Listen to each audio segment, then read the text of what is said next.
හොඳට හිටපු මිනිස්සු නේද? කවදා හරි වින කරන්න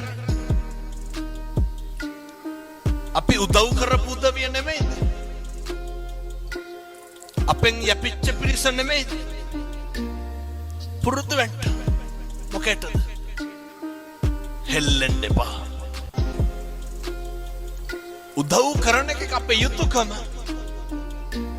බුදුරු අපිට උගන්වලා තියෙන අපේ තියෙන සත්පුරුෂකම දෙන්න. ඇල්ලතර වීදුරුවක දෙයක්වත් බලාපොරොත්තු නම් වෙන්න එපා.